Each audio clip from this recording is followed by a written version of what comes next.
The NBA Finals is upon us. I'm very excited. We got two exciting teams with a bunch of great superstars. We got the Cleveland Cavaliers and the Golden State Warriors coming up. I'm very excited. A lot of hip-hop's been infused into this playoff series, from Riley Curry, Steph Curry's little daughter, singing Drake hooks during a post-game interview. Word up, I feel blessed. Word up, I feel blessed. James Harden, I'm not sure if you've seen, had a great season, MVP caliber. Every time he hit a shot, he's got funny little dances. He'll do little shimmy shakes. He'll stroke his beard. He'll do a lot of crazy stuff. But the one he did recently is he will stir the pot and just kind of look like he's cooking, stirring the pot, cooking things up. And Little B feels that's a little too similar to his cooking dance, which is like this. It's got similar motions to it. So Little B said, James Harden, you stole my dance. You stole my swagger. I'm giving you an opportunity to acknowledge that it's my dance.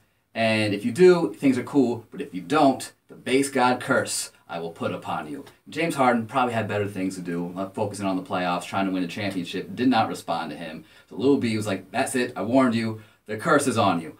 A lot of people felt that the curse worked because the Rockets lost the series. Harden had 13 turnovers, which is an NBA record for most turnovers by a single player in a playoff game. He had arguably the worst game of his career. And a lot of people on Twitter were blowing up saying, oh, the curse is real, beware the curse. I personally don't want to get anyone in trouble who I work with here at Hip Hop and Movie News, so these are my views, no one else's. I don't believe in the base god curse. I'm sorry. Hopefully a lot of base god disciples don't come after me, because I don't really believe in the curse. And I think that it was a coincidence. I think Lil B is a genius in terms of marketing. I think he knows how to put his name out there and be constantly relevant. Because now my dad even knows who Lil B is, and my dad knows nothing about hip-hop. He knows a lot about a lot of things, but definitely not hip-hop. Knows who Lil B is. So Lil B, keep grinding, keep hustling. I don't believe in this curse. So A$AP Rocky has a new album coming out. It actually just dropped last week. It's called At Long Last A$AP. While being interviewed for it and promoting it, A$AP Rocky was saying that it has more of a LSD vibe, a very psychedelic vibe to it. And when further questioned about it, he told a very telling, heartwarming story about when he was at South by Southwest. The rapper I Love McConan gave him some LSD, and he proceeded to take it, go home to his mansion, and have sex with 9 girls. Now, he didn't have sex with all 9 girls at once, he says. He said that he broke them into groups of 3. And if his math was right, that was 4 threesomes. And I double-checked the math. I'm not good at math. But it checks out.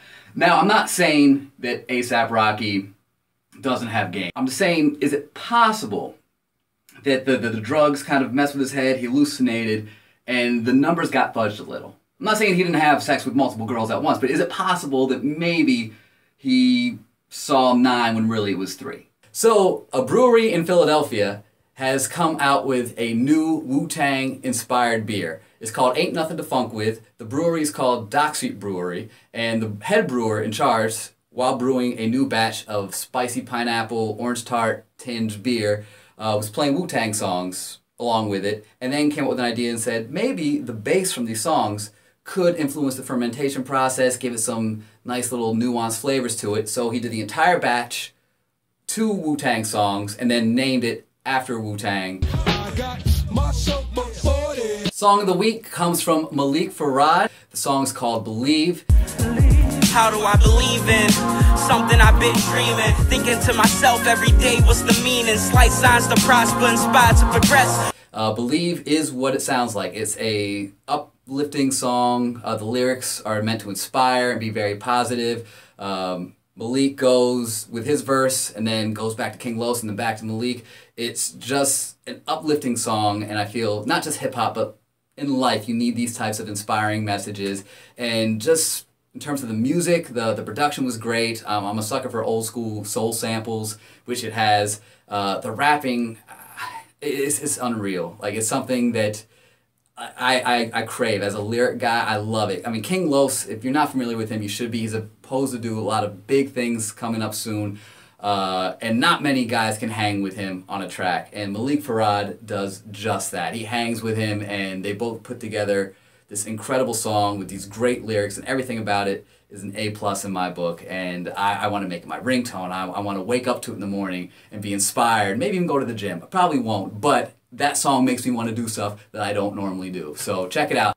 Finally, The Rock has come back to the movie theater. He's in a new movie that we reviewed this week. It's called San Andreas. He was in it with Paul Giamatti and Carla Gugino.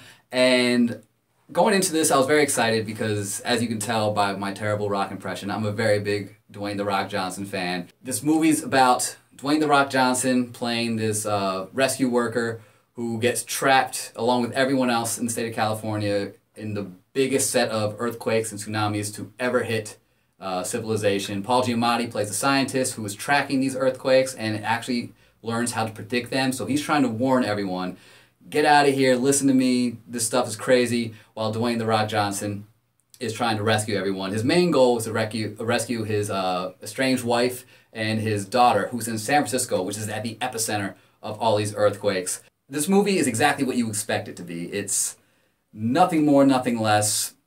It's not going to sweep the Oscars this year.